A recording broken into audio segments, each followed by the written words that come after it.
Hey everyone, welcome back to the channel. If you haven't subscribed yet, make sure you hit that subscribe button because we're covering the stories that mainstream media refuses to touch. Today we're diving deep into a situation that has Donald Trump absolutely panicking, and for good reason. Let's start with what's happening right now in Iran. The Ayatollah just issued a direct message to Donald Trump, and it's a message that should terrify anyone paying attention to what's happening in the Middle East. The Ayatollah Khamenei posted a message that reads, The shaken Zionist regime and the cancerous tumor of Israel are approaching the final stages of their wretched existence. But here's what's important for Trump to understand. The Ayatollah is making it crystal clear that the hands of time will not turn back. The nations and lands of the region will no longer serve as shields for U.S. military bases. Think about what that means. The United States will no longer have a safe haven for its mischief and for establishing military bases in West Asia. The Ayatollah is telling Trump directly that America is moving further away from its former position day by day, and with each passing day, the United States grows weaker. This isn't just rhetoric, this is a formal warning from one of the most powerful leaders in the Middle East. But it gets worse for Trump. In conjunction with the Ayatollah's message, the IRGC, Iran's Islamic Revolutionary Guard Corps, posted videos showing something that should absolutely alarm the Pentagon. They released radar footage of the MQ-9 Reaper drone that was shot down over the Strait of Hormuz. But more importantly, they showed that they have the capability of striking down a US F-35. Let me repeat that because this is huge. Iran showed that they could lock onto and destroy an F-35 fighter jet. The radar footage showed that the F-35 was locked in, and all Iran had to do was press the trigger, and the most advanced fighter jet in the world would have been destroyed. Now, the F-35 is supposed to be able to evade radar detection. That's one of its main selling points.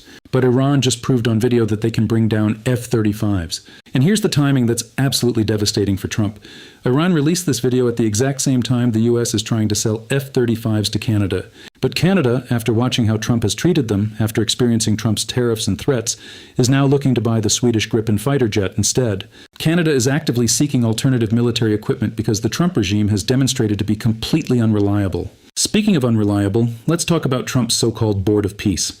The Financial Times just reported something absolutely damning. Trump's Board of Peace raised these big pledges for Gaza reconstruction. Huge numbers were thrown around. But 4 months later, the official fund has no money in it. $0. Not a single rebuilding project has even started. When you actually have other countries there to verify the numbers, unlike when Trump claims he brought in $18 trillion or $21 trillion, which is completely false, we see what's actually happening. And what's happening is nothing. Donors are bypassing the World Bank managed fund entirely. Legal disputes, political disputes, and security disputes have left the organization stuck in limbo. It's another bankruptcy for Donald Trump. And here's the thing, there was never really a Board of Peace. Politicians like Gavin Newsom and others talked about it, but the Board of Peace was never about bringing actual peace. It was about getting pieces of the Middle East with Netanyahu. That's it. That was the whole game. There was no ceasefire in Gaza. We said from day one there was no ceasefire. Hundreds and hundreds of people were killed on a weekly basis in Gaza during the so-called ceasefire.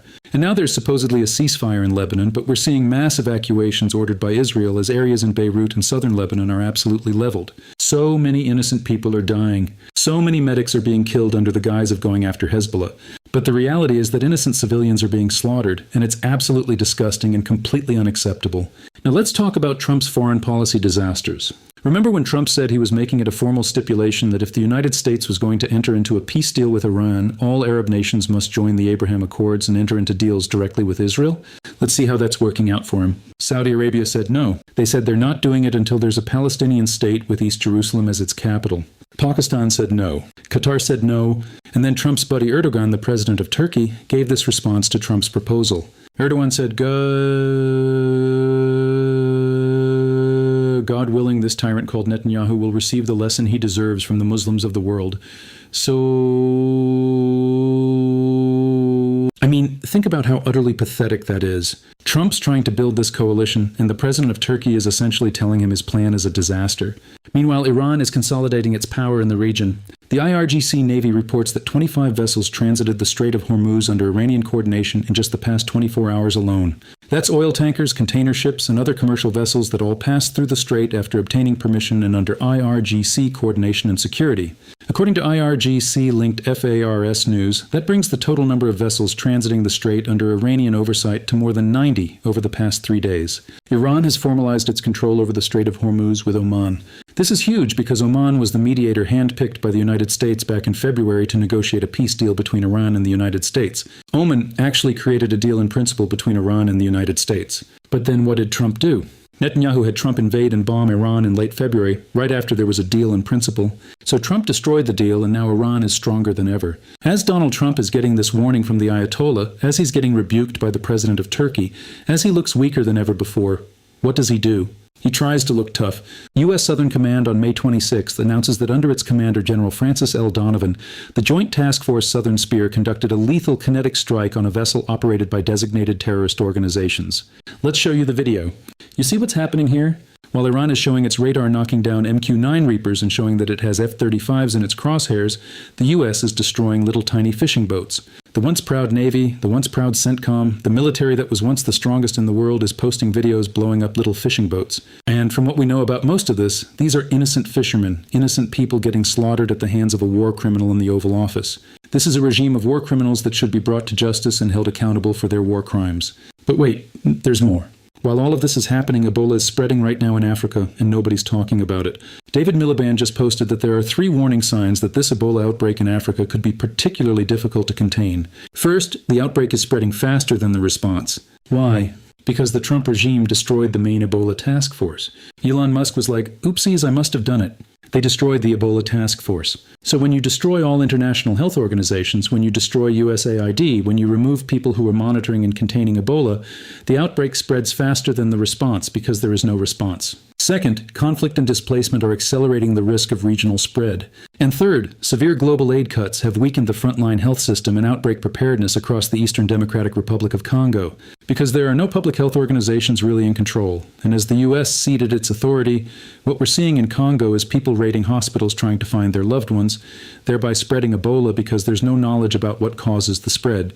People think their loved ones are being kidnapped in the hospitals, so they raid them, and that's further leading to the spread of Ebola. And this isn't even being covered with any significance in the United States, but we're covering it here. As of yesterday, official reports indicate that there have been roughly 241 deaths officially associated with the ongoing Ebola outbreak in the Democratic Republic of Congo and Uganda.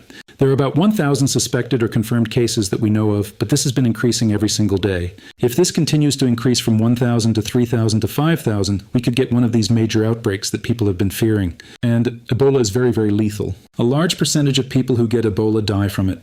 And the Trump regime said, Ebola, waste, fraud, and abuse, that's waste. Why would we have anybody try to stop Ebola? Well, now our deficit increases. Our debt compounds and increases. The sheer amount of interest that now has to be paid on that debt is in the trillions. Even Marjorie Taylor Greene is posting about this. She wrote, that the federal budget deficit is expected to be over $2 trillion this year based on Trump's budget, the largest in history outside of 2020 and 2021. The debt passed 100% of the economy in March, and interest on the debt will be more than $1 trillion this year. America has a financial crisis that needs to be addressed more than any foreign war or foreign interest. As Americans, we were all in the same boat, regardless of our political leanings. And when the boat sinks, we all sink together and suffer the same fate. Make America Great Again should be putting America first, and that should start with getting our financial house in order. But speaking of getting our financial house in order, Donald Trump is treating the White House like it's his personal house, not the people's house. He's been posting deranged messages throughout the day. While the Ayatollah Khamenei is making serious warnings to Trump, this is what the leader of the United States is doing. Every single day, the United States looks weaker. The only president who knows how to fix the White House is looking at one of the pillars at the White House because he wants to destroy the pillars of the White House and replace them with gold Corinthian pillars. And then you had the White House Rapid Response account freeze-framing reporters on CNN and saying that the reporters are sleeping.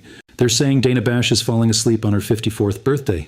Brianna Keeler says nap went perfectly after falling asleep live on air. Is Dr. Jeremy Faust sundowning?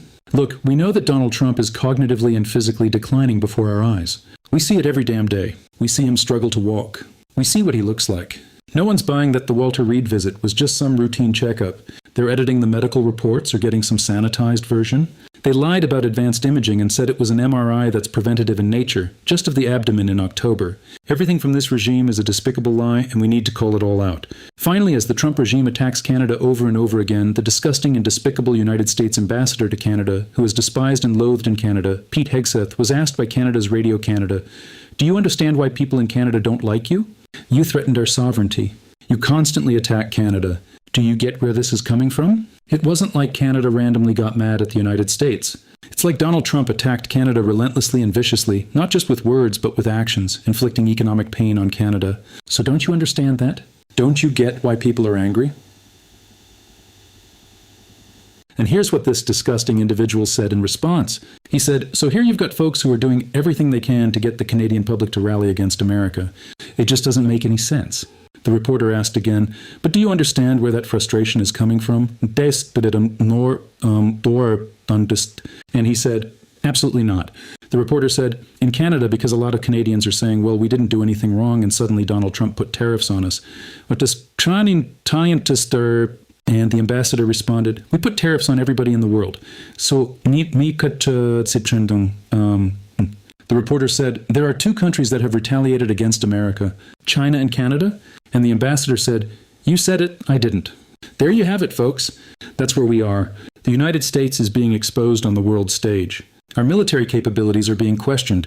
Our alliances are crumbling. Our president is mentally and physically declining. Our economy is in crisis. And our ambassador to Canada doesn't even understand why people are angry at us for attacking them. This is the state of the Trump regime.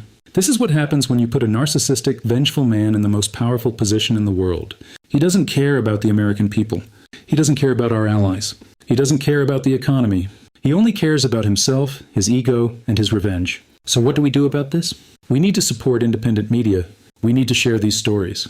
We need to make sure people understand what's really happening in the world. We need to get to 7 million subscribers so we can continue bringing you the truth that mainstream media refuses to cover. If you found this video informative, please hit that like button. Subscribe to the channel. Share this video with everyone you know. And consider becoming a paid member of our YouTube channel to unlock exclusive content, ad-free videos, and custom emojis. You can also gift memberships to others. Let's keep growing together and fighting for the truth. Thanks for watching, everybody. We'll see you in the next one.